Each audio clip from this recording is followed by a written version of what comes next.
Yun, pakakot pa sakay. Meron tayo isang biglaang hakot yan. Kanina lang tumawag sa atin after lunch. Biglaan, syempre.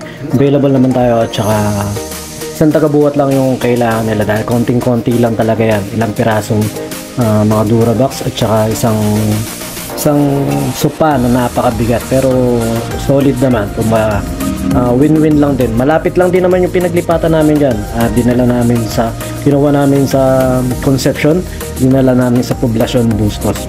Concepcion, Baliwag to Poblacion Bustos. Napakalapit lang yan. Pero syempre, dito tayo galing sa Plaridel. At saka yun nga, maraming salamat sa mga madaming nag-i-inquire sa atin ngayon at nakita naman natin na kahit papano maganda palang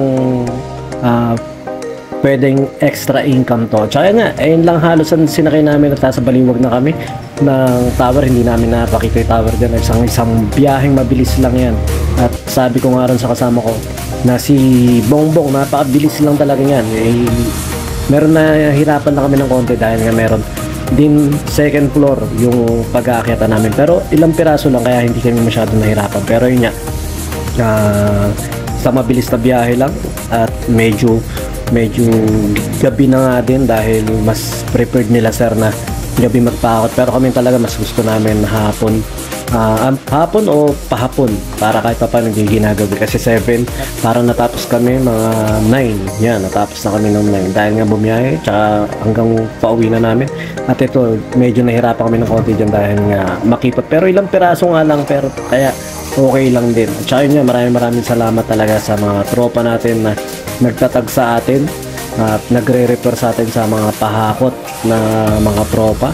At saka ayun nga, sa mga tropa natin na may mga sasakyan dyan na pwede natin minsan ma-repair sa mga client natin katulad nung hindi ko naman talaga lahat kaya, hindi naman lahat kaya ng truck natin dahil nga mini truck lang to at kumbaga parang inayos lang ni natin, i-modify lang natin parang ganun para maging gamit talaga sa service sa lights and sounds. Pero yun nga, dahil nga makita natin yung opportunity sa pahakot pasakay, samantalahin na natin habang may nagre-renta. At saka yun nga, sabi nga ni basta may nagpapayo sa atin na bumili na rin o ibenta natin sa sakyan nito dahil nga baka sa akin mabutan na pero yun nga, sabi ko nga habang nandito gamitin mo muna yung kung ano na dyan.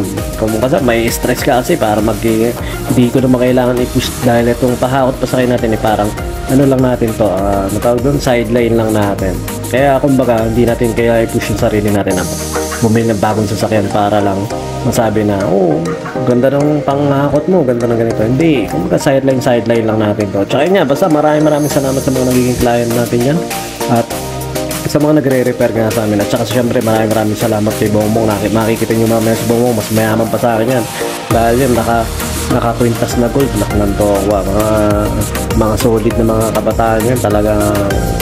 Ano lang yan, mga nakakalaro kasi ng basketball dito na ito, masipag tong batang to, tsaka matibay din sa buhatan at saka wala rin reklamo. Yan nakakita nyo naman baka muntik na ma-hold up. At saka ito syempre uwian na kami isang walang kwentuhan lang to dahil nga puro pahakot lang, pero maraming salamat. At saka ito lipat apartment, kasangga mo syempre pahakot pasakay kasangga mo sa hakutan. At saka sa mga tropa natin dyan na kailangan ng sasakyan, basta pagkaya natin pag-usapan na lang natin yung flights. Malapit lang, kung malapit, kung konti lang gamit, madali lang yan mga boss. Basta pag-usapan natin yan mga lodi no price, madaling pag-usapan yan. Yun lang, maraming salamat.